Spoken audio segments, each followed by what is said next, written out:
அனைவருக்கும் வணக்கம்.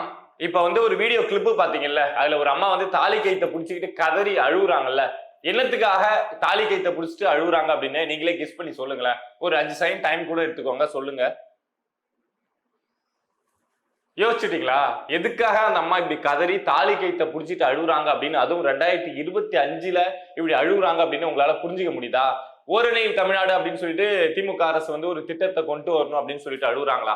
இல்ல நலம் காக்கும் ஸ்டாலின் அப்படின்னு சொல்லிட்டு ஒரு திட்டத்தை கொண்டு வாங்க, இல்ல உங்களுடன் ஸ்டாலின் அப்படின்னு சொல்லிட்டு எங்க வீட்டுல பட்டா சிட்டா மாத்திர வேலை எல்லாம் இருக்கு, ரேஷன் கார்டுல பேர் மாத்திர வேலை இருக்கு, ஆதார் கார்டுல ஸ்பெல்லிங் தப்பா இருக்கு, அதெல்லாம் மாத்தணும், சோ அதுக்கு ஒரு திட்டத்தை கொண்டு வாங்க அப்படின்னு சொல்லிட்டு அழுகுறாங்களா? இல்லங்க, எங்க ஊர்ல டாஸ்மாக் வேணாம், புதுசா எங்க ஊர்ல டாஸ்மாக தயவு செஞ்சு திறக்காதீங்க, என்னுடைய தாலி போயிடும், என்னுடைய புருஷன் குடிச்சிட்டு செத்து போயிடும் அப்படின்னு சொல்லிட்டு கதறி அழுகுறாங்க. இந்த சம்பவம் எந்த மீடியாவிலுமே எடுத்து பேசப்படல. திருவண்ணாமலை மாவட்டம் கீழ்ப்பாக்கம் அப்படிங்கிற கிராமத்துல புதுசா டாஸ்மாக் ஓபன் பண்றதுக்காக கட்டடமா கட்டி ரெடி பண்ணிட்டாங்க. அங்க அந்த ஊர் கிராம மக்கள் எல்லாம் போயிட்டு, பெண்கள் எல்லாம் போயிட்டு, வேணாம் எங்களுக்கு எங்க ஊர்ல டாஸ்மாக் வேணாம், ஏற்கனவே எங்க ஊர்ல இருக்கவங்க நிறைய பேர் குடிச்சிட்டு தான் இருக்காங்க, பக்கத்து ஊர்லயே ஒரு 2 ஊர் தள்ளியே ஒரு டாஸ்மாக் அப்படிங்கிறது இருக்கு, அங்க போயிட்டு குடிச்சிட்டு ஆல்ரெடி பிரச்சனை அப்படிங்கிறது போயிட்டு இருக்கு. அது போக அந்த டாஸ்மாக்ல இந்த அரசு சொல்ற மாதிரி இந்த 10 மணி நேரம் தான் சரக்கு விக்குது அப்படின்னா கிடையாது, 24 மணி நேரமும் விக்குது அப்படின்னு அந்த வீடியோல பேசக்கூடிய அம்மாவே சொல்றாங்க. அது தப்பு, அவங்க சொல்றது பொய் அப்படின்னா அவங்க மேல நடவடிக்கை எடுக்கணும், அவங்க சொல்றது உண்மை அப்படின்னா அந்த டாஸ்மாக் மேல அந்த பார் மேல நடவடிக்கை எடுக்கணும். அது நடக்க போறது கிடையாது. இத மாதிரி 2 ஊர் தள்ளி இத மாதிரி ஒரு டாஸ்மாக் இருக்கு, அங்க இத மாதிரி நடந்துட்டு இருக்கு, எங்க ஊர்லயும் டாஸ்மாக் திறந்துடாதீங்க, எங்களுடைய தாலி காணா போயிடும் அப்படின்னு சொல்லிட்டு 2025ல இந்த டிஜிட்டல் வேர்ல்டுல ஒருத்தவங்க அழுகுறாங்க அப்படின்னா இந்த சமூகம் எதை நோக்கி போயிட்டு இருக்கு அப்படின்னு புரிஞ்சுக்கோங்க. ஒரு ஊர்ல ஒரு டாஸ்மாக் கடை வருது அப்படின்னா கண்டிப்பா அந்த ஊரை சுத்தி இருக்கக்கூடிய குடிக்கக்கூடிய நபர்கள், அதாவது மது பிரியர்கள்னு சொல்றாங்கல்ல, அவங்க அதிகமாவாங்களா அப்படின்னா கண்டிப்பா. அதுக்கு முன்னாடி ஒரு 10 பேர் 20 பேர் குடிச்சிருந்தாங்க அப்படின்னா வந்துடுச்சு, நமக்கு ஈஸியா அவைலபிலிட்டி இருக்கு அப்படின்னா கண்டிப்பா அது 100ஆ மாறும், அதுல எந்த மாற்று கருத்தும் கிடையாது. அதுவும் இத மாதிரி அந்த அம்மா அழுகுறாங்கல்ல, அவங்க கணவருக்குலாம் கொஞ்சம் வயசானவங்களா தான் இருப்பாங்க, ஆல்ரெடி எங்கேயாவது சரக்கு கிடைக்கிறது போறத வரத குடிச்சிட்டு இருப்பாங்க. இத மாதிரி ஊருக்குள்ளேயே டாஸ்மாக் வந்துருச்சு அப்படின்னா காலையில ஏஞ்சா 6 மணில இருந்து நைட்டு 10 மணி வரைக்கும் டாஸ்மாக்லயே கடந்து குடிச்சிட்டு நைட்டு வீட்டுல தூங்கிட்டு இதே மாதிரி ஒரு 2 வருஷம் அந்த ப்ராசஸ் அப்படிங்கிறது நடக்கும். 3வது வருஷம் மனுஷன் செத்து போயிடுவான், அந்த அம்மா விதவை ஆயிடுவாங்க. ஆகக்கூடாதுதான், பட் நான் நடக்கக்கூடிய பிராக்டிக்கலான விஷயத்த சொல்றேன். அதுக்கப்புறம் இந்த அரசு என்ன பண்ணும்? ஒன்னும் பண்ணாது, அரசு அது வேலையை பார்க்கும், மக்கள் ஐயோ இதான் நம்ம தலையெழுத்து அப்படின்னு வேலையை பார்ப்பாங்க. அது இல்லாம ஒரு ஊர்ல டாஸ்மாக் வருது அப்படின்னா அந்த ஊர்ல குடிக்கிறவங்களோட எண்ணிக்கை அதிகமாகும் அப்படிங்கிறத தாண்டி குற்ற சம்பவங்களும் அதிகமாகுங்க.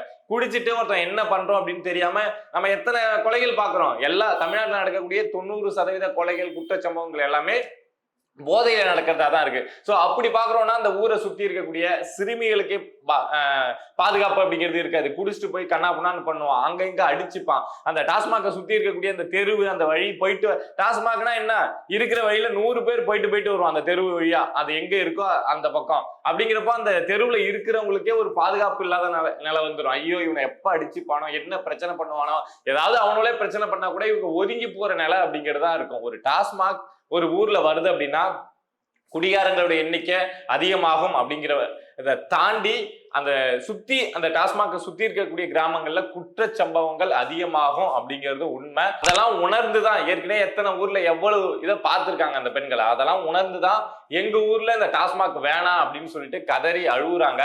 பட் இந்த அழுகுறெல்லாம் நம்ம முதலமைச்சர் MK ஸ்டாலின் காதுக்கு கேட்கும் அப்படின்னு நினைக்கிறீங்களா? இல்லப்பா, அவருக்கு இந்த விஷயம் எல்லாம் தெரியாது, தெரிஞ்சா அவர் சரியா நடவடிக்கை எடுத்துருவாரு, அவருக்கு இந்த மாதிரி கீழ்மட்டத்தில் நடக்கிற இந்த பிரச்சனை, டாஸ்மாக் ஓபன் பண்ற பிரச்சனை எல்லாம் எப்படி தெரியும் அப்படின்னு கேட்கறீங்க அப்படின்னா, MN ராஜம் அப்படின்னு சொல்லிட்டு ஒரு நடிகை, 90 வயதான நடிகை, ரத்த கண்ணீர், நாடோடி மன்னன் போன்ற படங்கள்ல நடிச்சிருக்காங்க. அந்த காலகட்டத்துல அவங்க தன்னுடைய பிறந்த நாளுப்போ என்ன சொல்றாங்க அப்படின்னா, எனக்கு முதலமைச்சர் ஸ்டாலினை சந்திக்கணும் அப்படின்னு ஆசையா இருக்கு அப்படின்னு சொல்றாங்க.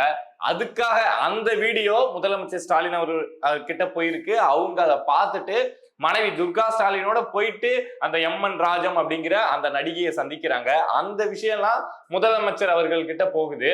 ஆனா இங்க டாஸ்மாக் வேணாம் அப்படின்னு சொல்லிட்டு பெண்கள் போராடுறாங்க, தாலியை புடிச்சுக்கிட்டு கத்துறாங்க, அது போக மாட்டேங்குது. துப்புரவு பணியாளர்கள் எங்களுக்கு எங்களை தனியாருக்கு கொடுத்துடாதீங்க, எங்களை தாரவாரத்து விட்டுறாதீங்க, எங்க வாழ்க்கையே போயிடும் அப்படின்னு சொல்லி கதறாங்க. அந்த வீடியோ MK ஸ்டாலின் அவர்களுக்கு போகாது. ஆசிரியர்கள் தற்காலிகமா வேலையில வச்சிருக்கக்கூடிய ஆசிரியர்கள் வந்து இல்ல எங்களுக்கு பணி நிரந்தரம் பண்ணி கொடுங்க அப்படின்னு சொல்லி கதறாங்க. அந்த வீடியோ எம்.கே. ஸ்டாலின் அவர்களுக்கு போகாது. ஆனா ஒரு நடிகை வந்து முதலமைச்சரை பார்க்கணும் அப்படின்னு சொன்ன வீடியோ மட்டும் முதலமைச்சரோட கண்ணுக்கு போகுது அப்படின்னா எதை மாதிரியான அரசாங்கம் நடந்துட்டு இருக்கு, ஸ்டாலின் அவர்களுக்கு கீழே இருக்கக்கூடியவங்க இங்க எதை மாதிரியான ஒரு அரசாங்கத்தை கட்டமைச்சிட்டு இருக்காங்க அப்படிங்கிற விஷயத்த நீங்களே புரிஞ்சுக்கோங்க.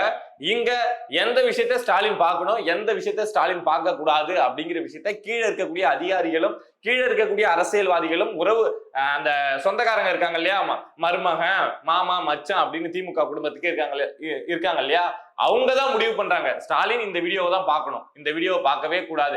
அப்படி இருக்கப்போ ஸ்டாலின் அவர்கள் என்ன நினைப்பாங்க, நம்ம பார்க்கிற வீடியோலாம் சூப்பரா இருக்கு, அப்பனா தமிழ்நாடு வந்து ஓஹோன்னு இருக்காட்டுக்கு அப்படின்னு தான் நினைப்பாங்க. பட் இங்க இருக்கக்கூடிய மக்களுக்கு தான் தெரியும் எதை மாதிரி பிரச்சனையில இங்க தமிழ்நாட்டு மக்கள் இருந்துட்டு இருக்காங்க அப்படின்னு.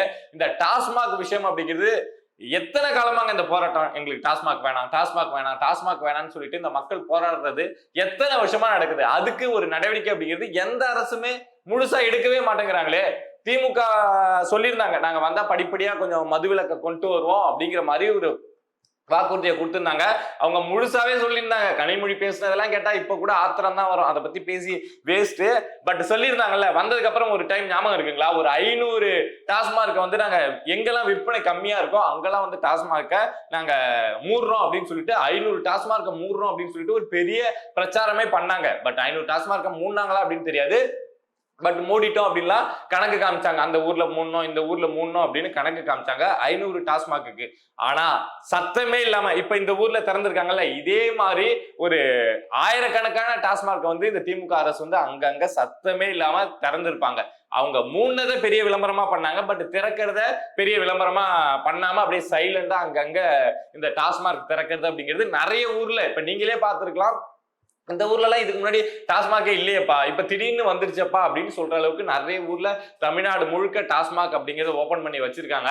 இப்ப இந்த கிராமத்து பெண்கள் வந்து எங்களுக்கு டாஸ்மாக் வேணாம் அப்படின்னு சொல்லி போராடுறாங்கல்ல, அதுக்காக அங்க டாஸ்மாக் இல்லாம விட்டுருவாங்க, அங்க திறக்காம விட்டுருவாங்கன்னு நினைக்கிறீங்களா? அப்படிலாம் கிடையாது. அந்த பெண்கள் வந்து 2-3 நாள் கதறி அழுது பார்ப்பாங்க, வெயில்ல நின்று பார்ப்பாங்க, திறக்காதீங்கன்னு சொல்லுவாங்க. அதுக்கப்புறம் 4 காவலர்களை வச்சு எல்லாரையும் ஒரு ஒத்தி ஓரமா தள்ளி விட்டுட்டு அங்க டாஸ்மாக் கடை அப்படிங்கிறது திறக்கப்படதான் போகுது.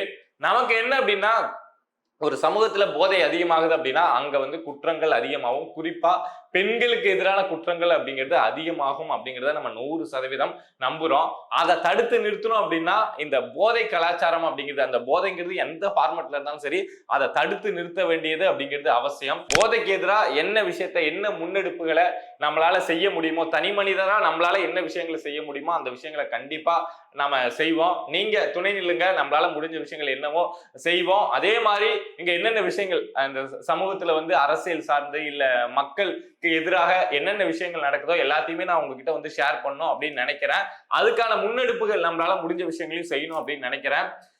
அதுக்கெல்லாம் நீங்க செய்ய வேண்டியது அப்படிங்கிறது பிரபா டாக்ஸ் சேனலை சப்ஸ்கிரைப் பண்ணி வச்சுக்கோங்க. சுத்தி நடக்கக்கூடிய விஷயங்களை நான் அப்பப்போ உங்கள்கிட்ட வந்து சேர்த்துக்கிட்டே இருப்பேன். நன்றி.